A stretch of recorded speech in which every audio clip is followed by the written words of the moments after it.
Alo.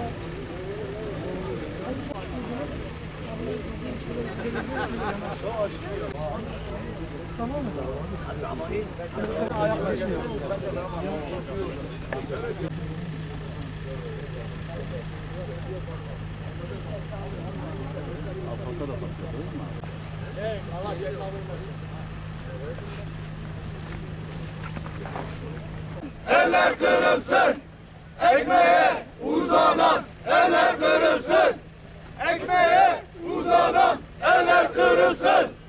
Hak, emek, adalet.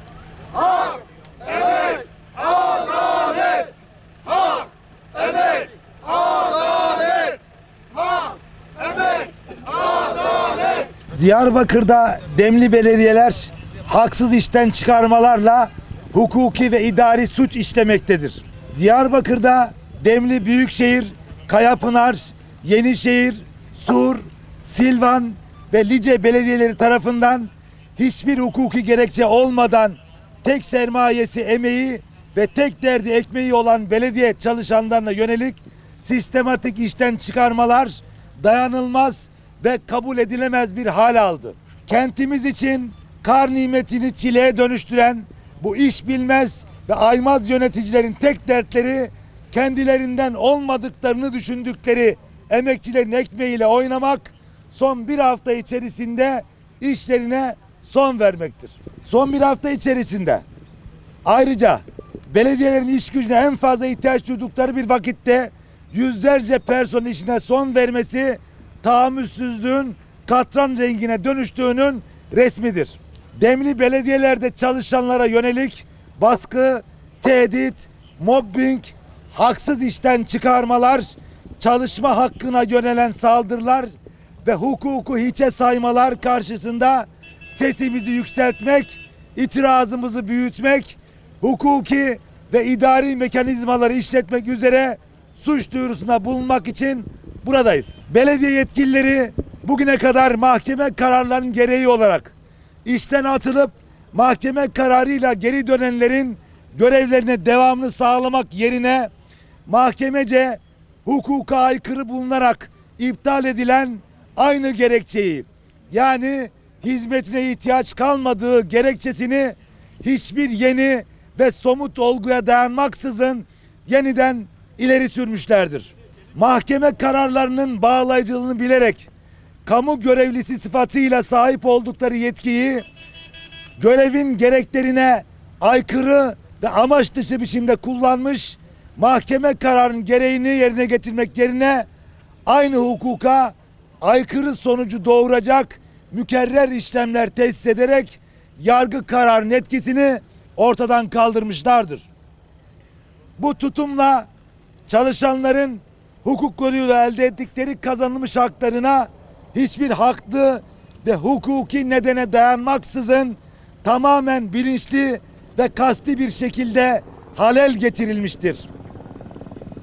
Çalışanların kanundan doğan kadroya geçiş hakları bu hileli yöntemle engellenmiş, doğrudan ağır mağduriyetlerine yol açmış. Çalışanların hak arama sürecindeki dava ve avukatlık masrafları, geçmişe dönük hakların yasal faiziyle tediyesi gibi durumlarla kamu zararına sebebiyet verilmiştir. Demli belediyelerin müessir olduğu hukuki ve idari suistimallerin gereğinin yapılması için yetkilileri göreve çağırıyoruz. Gerçekleştirdiğimiz suç duyurusu eyleminin emekçilerin hakkının korunduğu, hukuksuz işlemlerin ve keyfi kararların engellendiği, adil ve barışçıl bir çalışma ortamının desteklendiği sonuçlar doğurması için en önemli temennimizi paylaşıyoruz. Memur sen olarak belediyelerdeki emekçi kıyımlarına karşı mücadelemizi kararlılıkla sürdüreceğimizi, emeğe ve toplumsal barışa sahip çıkacağımızı, adaletin tesis edilmesi ve mağduriyetin giderilmesi için belediye yetkilileri başta olmak üzere tüm yetkilileri göreve çağırmaya devam edeceğimizi, idari ve hukuki mekanizmaların işletilmesi için var gücümüze uğraşacağımızı kamuoyuna saygıyla bildiriyoruz. Hepinize katılımınızdan dolayı çok teşekkür ediyoruz. Şimdi suç duyurumuz için arkadaşlarımızla birlikte içeri giriyoruz.